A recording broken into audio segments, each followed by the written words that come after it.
everyone.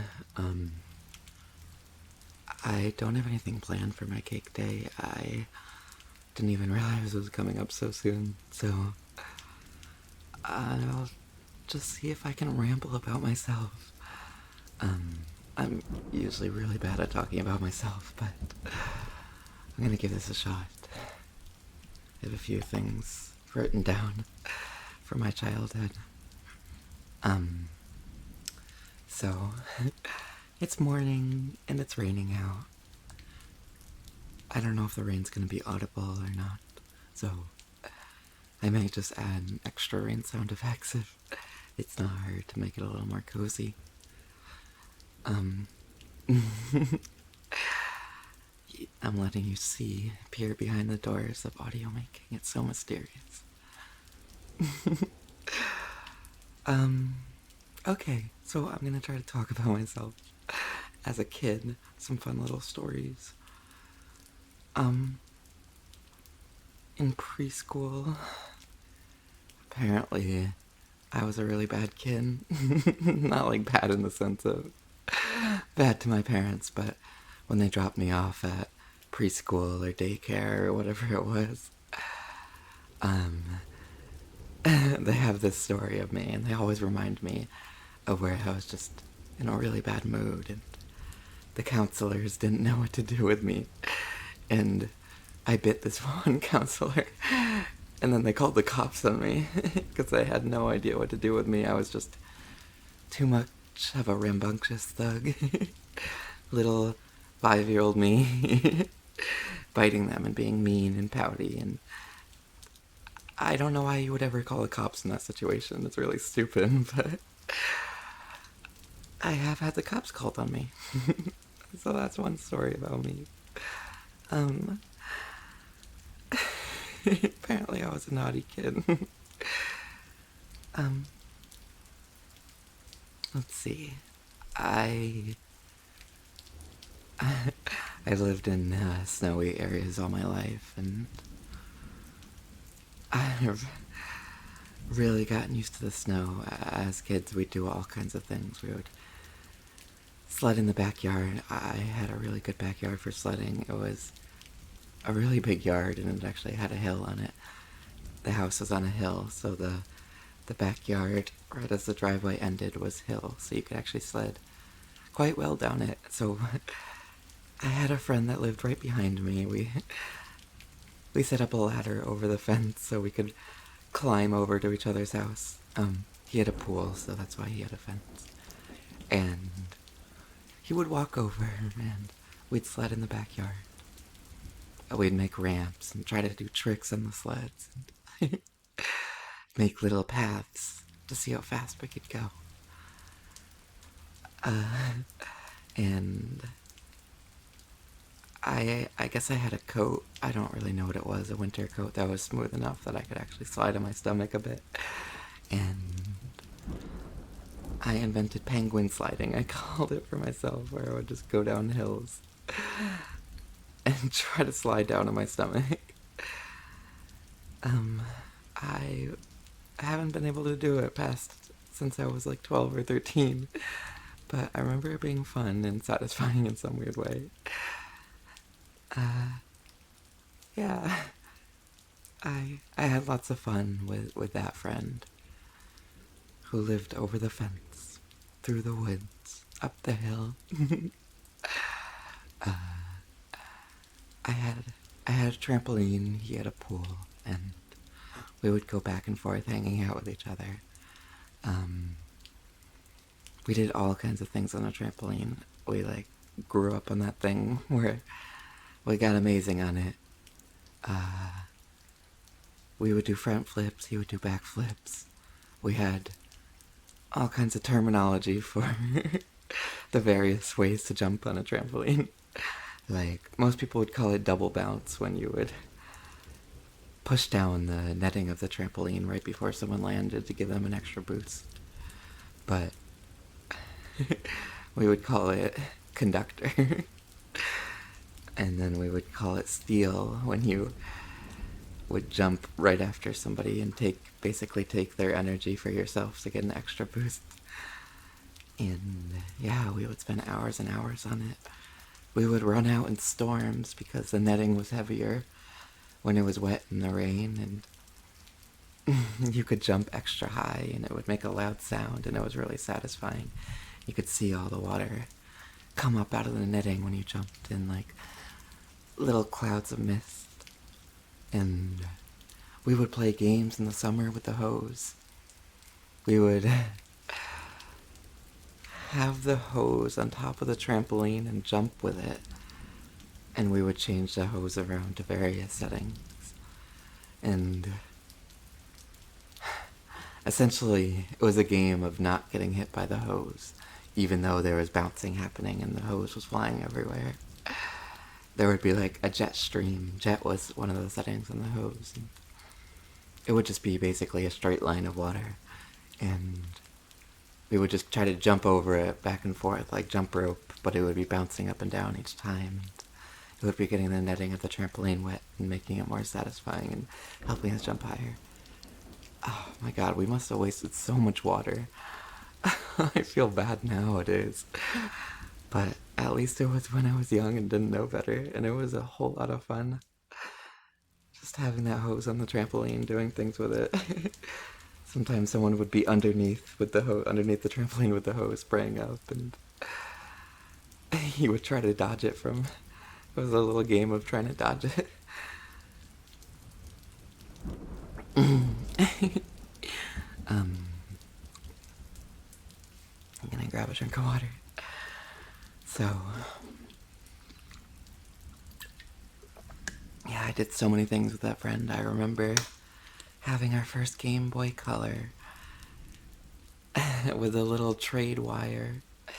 And that was before we had even set up the ladder that would grow to be like 15 years old. And so we couldn't get through to each other, so we would just have the wire through the fence and we would trade and battle Pokemon way back with Pokemon Yellow and Pokemon Red. With the Game Boy Color that has no light on it and you can barely see it, but I was in love with that thing. I've gotten really into biking when I was younger. I would bike everywhere. I would do these bike trips that were hours and hours long, and I would just love to explore places on my bike. I would love to bring friends. We would bike out to the farms and see the llamas and horses, or the goats, or whatever is out there. And I don't know. It's just always been my favorite type of exercise. It's never felt like a chore. It's always felt like an adventure. Now I live on a bike trail, and it's really easy to get out there. I get out all the time. And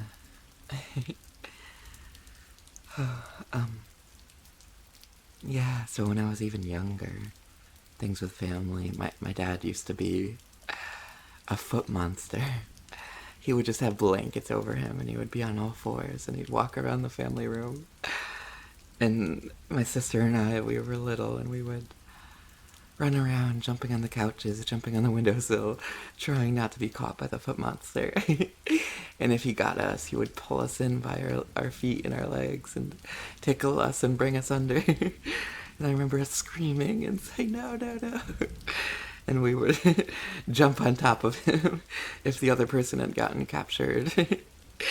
And it was really fun just tackling this blanket dad. Or having him capture us and just trying to escape. It sounds really silly, but it was fun when I was a kid. And I used to always like being wrapped up in little blanket burritos. Put my hands to my side and it would be so warm and cozy. I liked cozy spaces. We would store a whole bunch of blankets and pillows in the toy closet that we had off the family room. And I used to do sleepovers all the time with friends too, so I would have, sleeping bags that I didn't bother to roll up in there too. So one day I decided it would be a cool idea to try to sleep in there. Just this pile of cushions and blankets in this tiny little enclosed space with these toys surrounding me. And I've never been claustrophobic. I guess I'm kind of the opposite, really. I like cozy little spaces. So I would sleep there in the closet a lot of times. I don't know why, just to switch it up from my bed to sleep in new places. I've always liked just, finding a different place to sleep. It's been a fun little game for me. But that toy closet is right in the family room, and it's right where Santa comes to leave presents.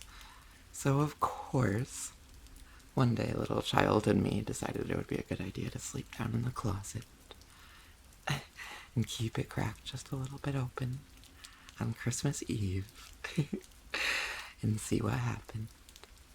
And of course, I don't mean to break it to anybody, but obviously Santa came down the chimney. He had lots of toys. He was ho-ho-hoing everywhere. And he gave me a little wink through the crack of the door. And I'm like, oh no. And I tried opening the toys that day, like unwrapping the presents, but I don't know, the paper was loud and I was just so self-conscious, so I never opened the present.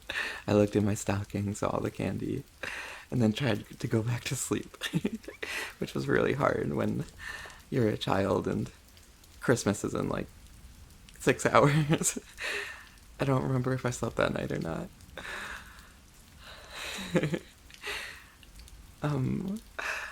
I have so many stories. I used to do so many games with my childhood friends, especially the one that lived on the other side of the fence. I was very inventive. I made up all kinds of games. And most of all, what we would like is like play fighting in various ways. And we had a million different implements to do it. We had cut off foam noodles, we had like plastic swords, we had, just random things. And our favorites would be like Nerf gun wars, where, I don't know, I had tons of Nerf guns just saved up. We would modify them and mess with them to make them even stronger. But we had just random storage devices and old mattresses and things that we would set up as little barricades to make an arena around the house, and we would run around the house trying to get each other, and if you hit someone you would be dead and you would have to have a respawn area, and it was just a whole lot of fun. Which is kind of awesome because later we would play humans versus zombies on the college campus. And I had all these like modified super kick-ass Nerf guns ready for it. So I was super prepared for zombies around campus, hitting the zombies with my like hardcore Nerf gun pistols and stuff. They may have been 15 years old, but they were totally more badass than any of the new Nerf guns that people had. I was a master.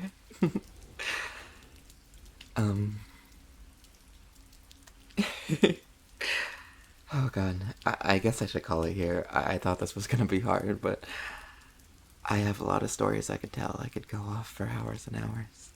So I may as well just,